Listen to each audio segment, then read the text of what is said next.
নমস্কার। আধ্যাত্মিকতায় সৌভাগ্য ও সমৃদ্ধিতে আপনাদের আরও একবার স্বাগত জানাই। আপনারা দেখছেন আধ্যাত্মিকতায় সৌভাগ্য ও সমৃদ্ধি।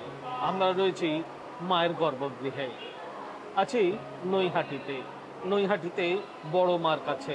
তাই বড় মার আশীষ পেতে আমরা আজকে আপনাদের মতনও এখানে এসে উপস্থিত হয়েছি।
আমরা চেষ্টা করি ভারতবর্ষের কৃষ্টি, সৃষ্টি এবং সমস্ত আধ্যাত্মবাদকে ছুঁয়ে দিয়ে অন্তত আপনাদের কাছে পৌঁছে দেওয়ার জন্য। জীবনে প্রতিটা মুহূর্তে মায়ের আশীষ ছাড়া সত্যি যেন অসম্ভব হয়ে যায়। তাই আমাদের সৌভাগ্য ও সমৃদ্ধির একান্ত প্রয়াস যে আপনাদেরকে সমস্ত কিছুতে মায়ের কাছে যেন অর্পিত করা যায়, অর্থাৎ আপনাদের মন প্রাণ যেন মায়ের কাছে সদা সর্বদা নিমজ্জিত থাকে। মা যেন আপনাদের সমস্ত বিপদ থেকে উদ্ধার করেন। তাই তো আবারও বলি, ওম কালী কালী মহাকালী কালীকে পাপহরিণী, অর্থাৎ মা সবার পাপ হরণ করো। আজকে বড় মার গর্ভগৃহে প্রোগ্রাম করা এ তো মুখের কথা নয়, বুঝতেই পারছেন এত অগণিত ভক্ত, তার মাঝখানে এত কষ্ট করে প্রোগ্রাম করা, এটাও একমাত্র মায়ের আশীষ ছাড়া কিছুতেই যেন সম্ভব নয়। এত লাইনের মাঝখান দিয়ে আমাদের সমস্ত কিছু অতিক্রম করে পৌঁছতে হচ্ছে মায়ের কাছে। বলুন তো, মায়ের কৃপা ছাড়া সে কি কখনো সম্ভব? কখনোই সম্ভব নয়। তাই মায়ের কৃপায় বর্ষিত হোক প্রত্যেকের ওপর। যখন এখানে আসি তখন ওই যে বললাম, একটা লেখা ওপরে মনকে ছুঁয়ে গেল। মনে পড়ে গেল শ্রী শ্রী ঠাকুরের কথা, ঠাকুর রামকৃষ্ণদেব। তিনি সর্বধর্মকে সমর্থন করতেন, ভালোবাসতেন এবং সবাইকে নিজের করে নিতেন। বলতেন সবাই তো মায়ের সন্তান। তাই মায়ের অপার করুণা পেতে বারবার বারবার তিনি সবাইকে মায়ের কাছে নিয়ে আসার চেষ্টা করেছিলেন।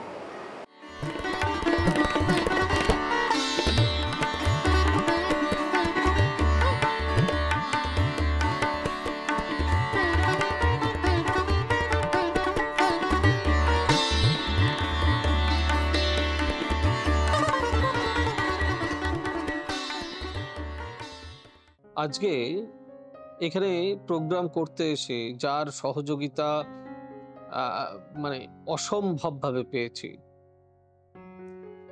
তিনি আর কেউ নন, তিনি এখানকার বড় দায়িত্বে রয়েছেন বলাটা ভুল হবে, বড় দায়িত্বে মা যাকে দায়িত্ব দিয়ে দিয়েছেন তিনি হচ্ছেন শ্রীযুক্ত তাপস ভট্টাচার্য মহাশয়।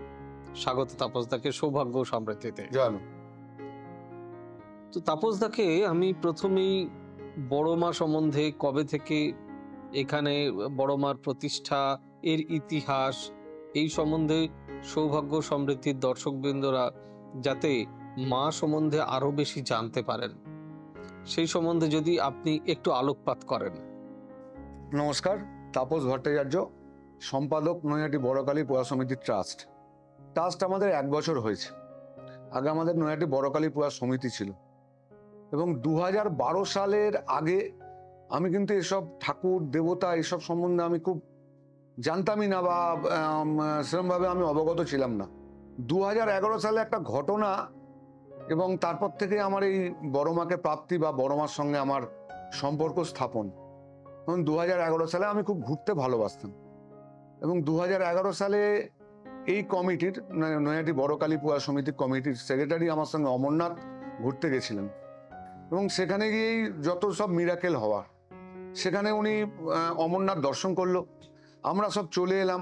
উনি অমরনাথ দর্শন করে বালতালে নামলো এবং 2 দিন ওখানে থাকার পরে উনি ওখানে এক্সপায়ার করে গেল এবং নৈহাটির মানুষ খুব দুঃখ পেল। ওই সময় উনি মারা গেছে। আমি ওনার বডিটা, যে মরার পরে যে বডিটা ওখানে পোস্টমর্টম করানো হলো এবং ওখান থেকে আমি 2 দিনের মাথায় ওনার বাড়িতে দিলাম আমি। এবং নৈহাটির মানুষ এবং নৈহাটির সবাই বললো যে তুই এবার দায়িত্ব নে। এবং তার আগে আমি ঠাকুর দেবতা সম্বন্ধে অত ছিলাম না, মানে আমি নিজের ব্যবসা, নিজের বন্ধু বান্ধব এসব নিয়ে থাকতাম।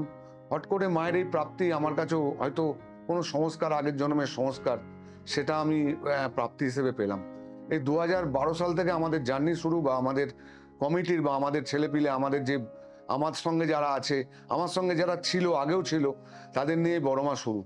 এবং 2012 সালে পুজো শুরু হলো। 2014 সালে এই জায়গাটা যেটা আজকে আপনারা বসে আছেন, এটা একটা ধর্মশালা বলেছিল, প্রেম সুখ মারোয়ারি ধর্মশালা। সেই ধর্মশালায় আমরা একটা ছবি রেখে পুজো করলাম এবং তখন আমাদের চেয়ারম্যান, এখন যিনি চেয়ারম্যান, উনি আমাকে সে সময় খুব সাহায্য করেছিলেন এবং মন্দিরটা করবার সময় এখানে একটা সমাজ বিরোধীদের জায়গা ছিল। সমাজ বিরোধী বলতে হবে, তাদের সঙ্গে আমিও থাকতাম তাদের সঙ্গে। কিন্তু সেখান থেকে মা আমাকে কিরমভাবে এইভাবে টেনে নিয়ে এলো এবং পুজোর সঙ্গে যুক্ত করলো। এটা পুরোটাই আমার কাছেও মিরাকেল এবং আমার পরিবারের কাছেও মিরাকেল। আমাদের পরিবারও এর সঙ্গে যুক্ত ছিল না, হট করে কিভাবে যুক্ত হয়ে গেলাম, সবই আগের জন্মের সংস্কার। এইভাবে আমার শুরু। এবং বড় মার পুজো এখন তো শুধু নৈহাটি না, পশ্চিমবঙ্গ না, ভারতবর্ষ না, এটা এখন সারা পৃথিবী ব্যাপী। আমাকে পরশুদিনে একজন কানাডা থেকে ফোন করেছে, বহু ফোন আসছে, বহু রকম মিরাকেল ঘটনাও ঘটছে বড় মায়ের, যেগুলো আমিও নিজে মাঝে মধ্যে আশ্চর্য হয়ে যাই, কি করে মায়ের এত কাছে চলে এলাম, মায়ের ঘট আমার মাথায় এলো। মায়ের ঘট মানে যে ঘরটা নৈহাটির মানুষের কাছে মায়ের পুজো, মায়ের ওই ঘট একটা অন্যরকম ব্যাপার। এটা আমার কাছে একটা স্বপ্ন ছিল, স্বপ্নটা মানে এখনো মনে হচ্ছে আমি স্বপ্নের মধ্যে দিয়ে চলছি। না, শুধু তাই নয়, আরো আর একটা জিনিস যদি খেয়াল করে দেখা যায়, সেটা হচ্ছে মায়ের সতীপীঠ হচ্ছে 51টি। আমি এসে একটা জিনিসে তাপসদা খুব অবাক হয়ে গেলাম, বুঝলেন? সেটা হচ্ছে যে পরিমাণ মানুষের ভিড়, এত উপচে পড়া ভিড়, মানে অনেক সতীপীঠেও কিন্তু সাধারণত এত ভিড় খুব একটা দেখা যায় না। এই ক্ষেত্রে এই এত মানুষের ভিড়, এটা আপনারা সামলান কি করে? কিভাবে এতটা কন্ট্রোল করে তাপসদা? দেখুন, আপনাকে আমি কথা বলি, আমি মন্ত্রতন্ত্র বুঝি না, আমি একটাই মন্ত্র জানি, সে সেবা। এর থেকে বড় মন্ত্র নেই আমার কাছে। মানুষের সেবা, যেটা বড় মাকে সামনে রেখে আমরা 2014 সাল থেকে বড় মার মন্দিরে করে এসেছি। করোনার সময় যে 4 বছর আমরা প্রত্যেক দিন 3 থেকে 4 হাজার লোকের বাড়িতে খাবার পৌঁছেছি এবং কয়েক হাজার লোককে আমরা এখানে খাবার পার্সেল করে বাড়ি বাড়ি পৌঁছে দিয়ে এসেছি। সেই মানুষগুলো যাদের আমরা করেছি তারা কিন্তু ভোলেনি। আজকে শুধু নৈহাটি না, নৈহাটির বাইরের লোকও করেছি। আমরা গঙ্গাসাগরে মায়ের নামে ক্যাম্প করি, ওখানে প্রচুর মানুষকে খাওয়াই। দেখুন, সেবাই পরম ধর্ম। সেবা যদি করেন, আমি শুধু আমার মন্দির না, আমি বহু জায়গায় বলেছি, আজকে সৌভাগ্য সমৃদ্ধিতে আমি বলছি, তার কারণ যে আপনাদের মাধ্যমে প্রত্যেক কটা মন্দির জানুক যে সেবা করতে হবে। মন্দিরের অ্যাকাউন্টে টাকা ওটা কিন্তু বস্তু হয়ে পড়ে থাকবে যতক্ষণ না পর্যন্ত ওটা মানুষের মধ্যে যাচ্ছে। আজকে আপনাদের চ্যানেলের মাধ্যমে, আপনাদের সৌভাগ্য সমৃদ্ধিতে আমি এসেছি এবং আমি প্রত্যেক দর্শকদের বলছি আপনারা এই চ্যানেলটা দেখুন এবং আমি যেটা বলছি সেটা নিয়ে একটু চিন্তা করুন। এবং শুধু মানুষের মধ্যে না, প্রত্যেকটা মন্দির কমিটি, প্রত্যেকটা সতীপীঠ কমিটি, সতীপীঠে যারা যেসব মন্দির আছে তাদের, যে মানুষের সেবা করুন, মানুষকে তাদের প্রত্যেক দিন ভোগ খাওয়ানোর চেষ্টা করুন। তাদের মায়ের যে শাড়িগুলো পড়ছে সেগুলো তাদের মধ্যে দিয়ে দেওয়ার চেষ্টা করুন। প্রচুর মানুষ পশ্চিমবঙ্গে আছে যারা এখনো একটা শাড়ির জন্য কিন্তু একটা শাড়ি পায় না, ছেঁড়া শাড়ি পরে আছে। আমরা কিন্তু কয়েক হাজার, কয়েক লক্ষ শাড়ি মানুষের মধ্যে বিতরণ করে দিচ্ছি অলরেডি। 2014 সাল থেকে আজকে 2025 এর মধ্যে প্রচুর মানুষকে আমরা শাড়ি দিই। আমরা প্রত্যেক পাড়া, প্রত্যেক ক্লাব, পশ্চিমবঙ্গের বহু জায়গা থেকে, বাঁকুড়া, পুরুলিয়া, বীরভূম, প্রচুর জায়গা থেকে আমার কাছে চিঠি আসে। আমি এমনকি রামকৃষ্ণ মিশন, সেখান থেকেও আমার কাছে চিঠি আসে শাড়ি দেওয়ার জন্য। সেগুলো আমরা করি। সেবাই পরম ধর্ম, এর বাইরে কিছু নেই। মন্ত্র একটাই, সেবা, মানুষের সেবা করো। তার জন্য আজকে বড় মার কাছে লোক আসছে। আগে আমরা শনি মঙ্গলবার মা ভোগ দেওয়া হতো, এখন আমরা সোম বুধ শুক্র এখানে বসিয়ে খাওয়াচ্ছি এবং কোনো রকম পয়সা নয়, কোনো রকম পয়সার বিনিময় নয়। আমরা ভোগ বিক্রি করি না, আমরা মানুষকে ভোগ সেবা দিই। মানুষ আসুক। এবং আমরা ডাক্তারের পরিষেবা শুরু করে দিয়েছি মন্দিরের মধ্যে, যেটা প্রত্যেকটা মন্দির কমিটি, প্রচুর জায়গা আছে, আমাদের কাছে জায়গা কম। যদি জায়গা বেশি থাকতো আরো কিছু আমি করে দেখাতে পারতাম। আমার একটা স্বপ্ন ছিল বৃদ্ধাশ্রম করার, কিন্তু জায়গার অভাবে সেটা আমি করতে পারছি না। প্রচুর মন্দিরের প্রচুর জায়গা আছে। পুজো তো হবে, পুজো পুরোহিত করবে এবং সেটা শুদ্ধাচারে করতে হবে। যেটা বড় মার পুজোর সময় আমাদের বছরের কার্তিক মাসে যে শ্যামা পুজো হয়, আমাদের রাস্তার ওপরে যে বড় মূর্তি হয়, এই সম্বন্ধে আমি আপনাদের বলবো। সেটাই আসল পুজো।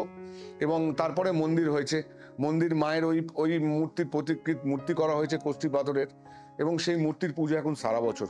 কারণ আমি আগেও বলেছি, আমার মা জ্যান্ত, আমার মায়ের কান খোলা, আমার মায়ের কান খোলা। যারা এসে মাকে কিছু বলে মা শোনে, এবং মা যখন শুনছে মা তার জবাবও দেবে। এটুকুনি আমি জানি, যে ঠাকুর শুনবে সেই ঠাকুর তার জবাবও দেবে। আমাদের বড় মা সেই জায়গায় আছে। আমি শুনছিলাম তাপসদার কাছ থেকে যে এবং আমি মোবাইলেও যেটা দেখেছি, প্রচুর পরিমাণে, মানে ঠাকুর চাইলে কি না হয়, এত পরিমাণে আমাদের মানে সোশ্যাল মিডিয়াতে বড় মাকে নিয়ে ভাইরাল হয়েছে। ওরে বাবারে, তার ভিউয়ার্স মারাত্মক। তো মায়ের কৃপা ছাড়া এটা তো সম্ভব নয়। তাই মায়ের মূর্তি, যেটা কালী পুজোর সময় পূজিত হয়, শুনেছি তার উচ্চতাও নাকি 21 ফুটের মতন। আমি ঠিক জানি না, তাপসদার কাছে আরো বিশদভাবে জানবো, এবং তার বিসর্জনের পদ্ধতি কি এবং তার পুজোর কি নিয়ম, এই সমস্ত বিষয়ে যদি তাপসদা একটু আলোকপাত করেন। দেখুন, বড়মার পুজো শুরু হয়ে যায় আমাদের লক্ষ্মী পুজোর কাঠামো থেকে। মানে আমাদের একটা কাঠামো আছে যেটা আমাদের রেখে দেওয়া হয়, মানে ট্রলি টাইপের, যার উপরে বড়মাকে সৃষ্টি করা হয় এবং সেটাকেই টেনে নিয়ে গিয়ে বিসর্জন দেওয়া হয়। সেটা পুজো হয় আমাদের লক্ষ্মী পুজোর দিন, কোজাগরী লক্ষ্মী পুজো। দুর্গা পুজোর পরে যে পুজো লক্ষ্মী পুজো, সেই কোজাগরী লক্ষ্মী পুজোর দিন মায়ের কাঠামো পুজো হয়। এবং সেই দিন থেকে আমাদের নৈহাটিতে কালী পুজো রব একটা চলে আসে। বড়মার কাঠামো চলে এলো, প্রচুর মানুষ আসে কাঠামোর পুজো দিতে এবং কাঠামোর উপর জবা ফুল দিতে। বাড়ির জবা, পদ্ম, বিভিন্ন জায়গা থেকে বিভিন্ন মানুষ কাঠামো দেখতেও আসে। এবং সেই কাঠামো লক্ষ্মী পুজো থেকে বাঁশ লাগানো হয়, তারপরে বিচুলি লাগানো হয়, তারপরে মাটি লাগানো হয়। ঠিক কালী পুজোর আগের দিন, শ্যামা পুজো যেদিনকে, কার্তিক মাসের ঠিক আগের দিন ওটা কমপ্লিট করে দেওয়া হয়। তারপরে আমরা মাকে সাজানো হয়। মায়ের যে গয়না, পুরো সোনা এবং রূপো, আমাদের কোনো মাটির গয়না দেয়া হয় না।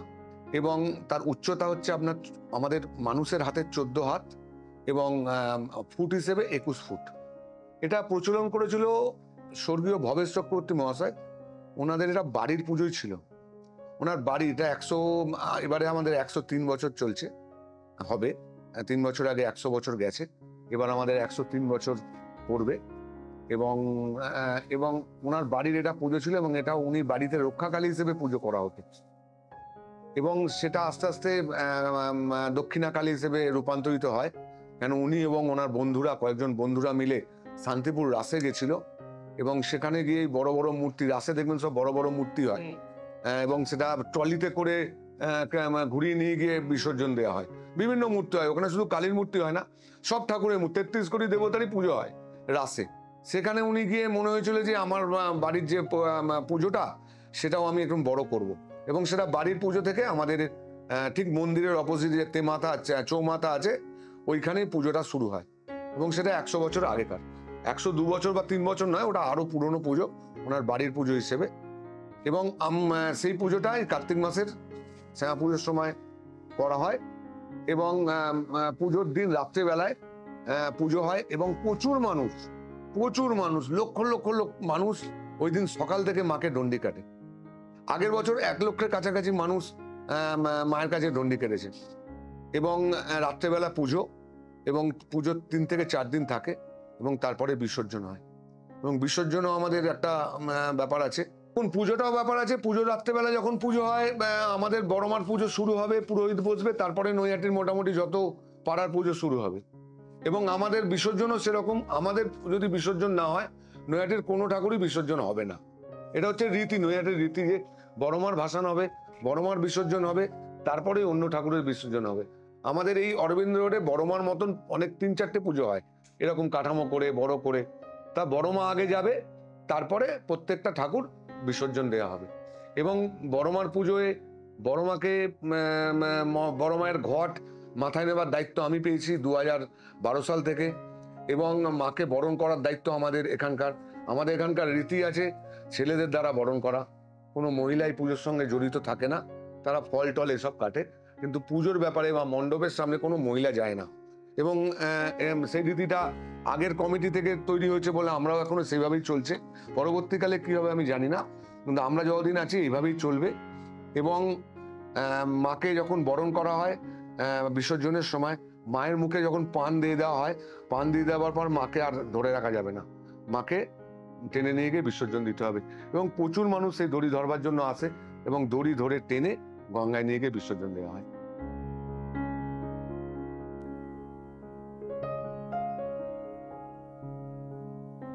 তাই তো মনে পড়ে জয়ন্তী ভদ্রকালী কপালিনী দুর্গা শিব ক্ষমা দাত্রী সহস্রদা নমস্তুতে। তাই মায়ের এই কৃপা আপনাদের প্রত্যেকের ওপর বর্ষিত হোক। আমাদের যৌথ প্রয়াস, মা কৃপা করুন আমাদের, মায়ের কৃপায় যেন আমরা ভরে উঠি প্রত্যেকে। মায়ের এই অসাধারণ রূপ যেন ছুঁয়ে যায় আপনাদের প্রত্যেককে, তার আশিস করুণা যেন আপনাদের উপর বর্তায় অতি অবশ্যই। তাই মায়ের এই আশীর্বাদ বর্ষণ ভারতবর্ষের প্রত্যেকটা মানুষের, পৃথিবীর প্রত্যেকটা মানুষের কাছে যেন পৌঁছে যায়। এটা আমাদের সৌভাগ্য সমৃদ্ধি এবং জয়িত্রী টিভি আমাদের একান্ত প্রয়াস। সঙ্গে রয়েছে আমাদের আরেকটি টিভি, প্রণাম টিভি। আমাদের প্রণাম টিভির দর্শকরা তারাও দেখছেন, আমাদের জয়িত্রী টিভির দর্শকরা তারাও দেখছেন, এবং দেখছেন অতি অবশ্যই সৌভাগ্য ও সমৃদ্ধির দর্শকরা। তাই মায়ের কাছে প্রত্যেকে আসুন, এখানে এসে দর্শন করুন, এখানে মায়ের কৃপা লাভ করুন। বিশ্বাস করুন, এখানে দাঁড়িয়ে প্রোগ্রাম করতে পারা এ আমার পরম সৌভাগ্য ছাড়া আর কিছু নয়। যেখানে মানুষের এত দীর্ঘায়িত লাইন, যেখানে মানুষজন গণ্ডি কাটেন, সেখানে আমাদের মন্দির কর্তৃপক্ষ যেভাবে ব্যবস্থা করে দিয়েছেন, এই বলার ভাষা রাখে না। তাই প্রত্যেকে আবারও বলি, বড়মার কাছে আসুন, বড়মার আশীর্বাদ ধন্য হন, এবং সবার কাছে প্রচার করুন সৌভাগ্য ও সমৃদ্ধি প্রত্যেকের মধ্যে ছড়িয়ে দিন। চ্যানেলটি প্রচুর পরিমাণে সাবস্ক্রাইব করুন আর প্রচুর পরিমাণে শেয়ার করুন, যাতে মায়ের কৃপা সবার কাছে পৌঁছে যায় প্রত্যেকের কাছে। আর বিশেষ কিছু বলার নেই। আপনারা সকলে ভালো থাকুন, মায়ের কৃপা প্রত্যেকের উপর বর্ষিত হোক। God bless you, bye bye, নমস্কার। নমস্কার মা, নমস্কার তার স্মৃতি এবং সমস্ত কিছু, যাতে করে মায়ের কৃপা প্রত্যেকের ওপর বর্ষিত হয়। এবার থেকে সব্যসাচী ব্যানার্জিকে পাওয়া আরও সহজ। আপনারা অনলাইন বুকিং করতে পারেন একটা সুন্দর নাম্বার দিয়ে, 9734454545। আপনারা পাবেন ফেসবুক, ইউটিউব এবং ইনস্টাগ্রামে। আপনাদের চোখ থাকুক সৌভাগ্য ও সমৃদ্ধিতে। চোখ রাখতে পারেন আমার ওয়েবসাইটে www.astrosabbyasachi.com।